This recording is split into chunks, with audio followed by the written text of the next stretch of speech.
If you want to be in a relationship so bad and yet feel terrified anytime it's actually a reality for you, so much so that you sabotage it, you might be a fearful avoidant, and this video is for you. I'm going to walk you through 5 steps that you need to fix this attachment pattern and start trusting love again. For each one, you'll take away the why, plus a super clear action item that you can start doing today. By the end, hell, you won't even need therapy. Actually, no, you almost certainly will, but you'll have a real good roadmap for exactly what you need to focus on. The first 3 skills will make the last 2 possible, so stick around for the full formula. Before we get into it, if you're not sure what your attachment style is, I've got a free attachment quiz in the description. Go check it out. Now, let's fix your shit. We need to start by clarifying what the heck fearful avoidant attachment is, also known as disorganized attachment. This is when you have the best of both anxious and avoidant attachment. Or is it the worst? Anyways, you're super empathic, you have big feelings and needs, but you don't trust anyone. So you're hypervigilant and you keep people at arm's length. You probably tend to swing hot and cold in your feelings for someone and your emotions in relationships. But just because you've been anxious in some relationships and avoidant in others doesn't mean that you're disorganized.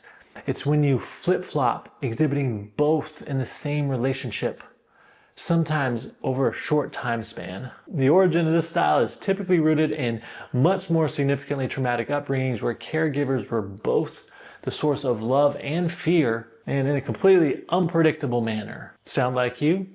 Time to heal. All right, the first step is establishing safety in your body. Fearful avoidants don't feel safe in relationships, nor in their own body. So this is clearly the most critical and impactful step, because a lot of fearful avoidants are disconnected from their body for good reason. This tactic was exactly what helped you to feel safe at some earlier point in your life, but it's also part of what's getting in the way of your relationships now. So you need to reconnect with your body. What I want you to do here, bar none, is yoga. This is the perfect balance between mindfulness meditation and movement. It allows you to become really familiar with being in your body and how your body stores feelings in a way that's relatively unconfrontational. You've probably heard the body keeps a score, and this is so true.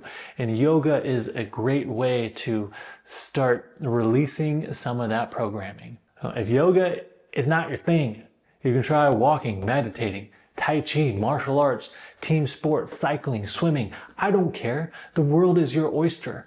But if you've never truly given yoga a shot, do it. As someone who has been steeped in that world for over a decade, I've seen it change many people's lives. Step 2, identify your triggers. If you want to stop being controlled by your reactive impulses, you got to have a really strong awareness of what makes you want to react. So the action item here is simple. I want you to respond to these questions. What actually triggers you? Is it men, women? Is it being vulnerable? Is it feeling needed or depended on? Is it someone being upset with you or getting intimate in the bedroom? Figure it out. And when you do, write about the most prominent memories that come to mind. What feelings come up in your body as you think about this? You might not want to sit with these feelings. That's the point. This is the doorway to the next step. Number 3, expand your window of tolerance. Now you have a bit more safety in your body and tools for regulating, and you've identified some of the things that make you feel really uncomfortable. Now it's time to get comfortable being uncomfortable. This is about increasing the space between reaction and response. That's where your freedom lies. So when you feel the urge to pull back from a relationship or shut down in a conversation, you can instead pause. Sometimes that pause gives us enough time to get clear and realize what you're about to do is not actually what you truly want. So your action item to build this skill, and there are lots of ways to do this, but the breath is one of my personal favorites. You can directly and intentionally activate your fight or flight response with your breath and then learn to stay longer than you may like. So what I want you to do, try doing this a few times a day. Set aside a few minutes to follow a breath cycle that is just a little bit longer than what feels comfortable. After a few breaths, it might feel like you want to take more air, but not quite like you're gonna die if you don't. Stay there at least 10 breath cycles. And you find out your limit by counting a comfortable breath. It might be 4 in and 4 out. So then your edge might be 6 or 7. Try it out. Just a few minutes, a few times a day. So like I said, these first 3 were the training grounds for the last 2 that are about the interpersonal side of things.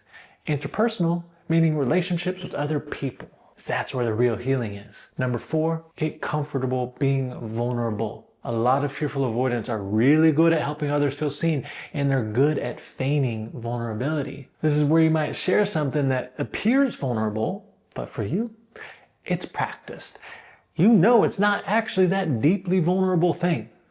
So this is the skill that you have to practice. Stop using your empathy as a shield from letting other people see you. Your action item here is to join a men's or women's group. If you don't know what I'm talking about, just look it up.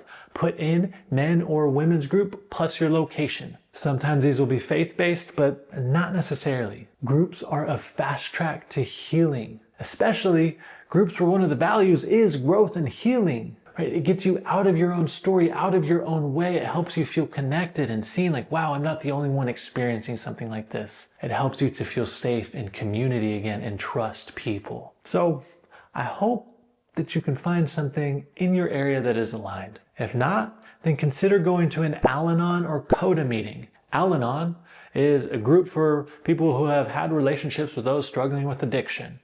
Coda is Codependence Anonymous. And if you have fearful avoidant attachment, I'm willing to bet that there was addiction somewhere in your upbringing and or codependency in your relationships. So once you've gotten more comfortable with vulnerability, then the last thing you need to do to put this all together. Number 5, learn to set healthy boundaries. Fearful avoidants tend to suck at this at first. They're usually too porous, which causes them to feel out of control and too vulnerable. So they overcorrect and become too rigid, which pushes people away. Unhealthy boundaries are either too flexible that anybody can get by, or too rigid that it lets no one in. And things that are too rigid ultimately snap. So you need strength and flexibility. Shout out to yoga. Healthy boundaries are a balance between the two, and they're not rooted in fear. With enough flexibility that you can bend some, but strong enough to protect what's important. So here's what I want you to do.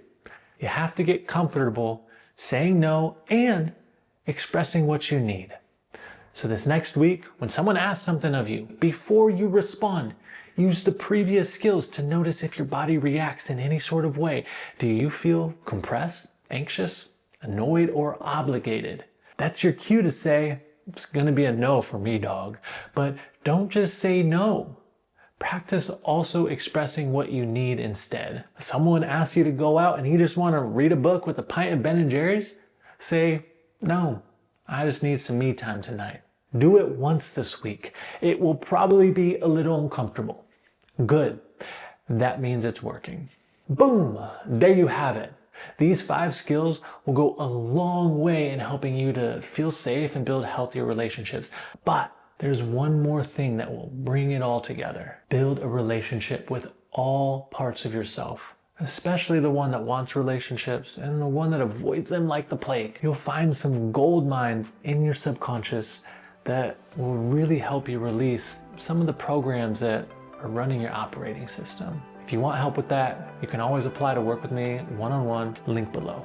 Either way, you're on the right track just because you're watching a video like this. So give yourself some credit. If this helped, make sure to subscribe and leave a comment to let me know what resonated most or what skill you're really working on.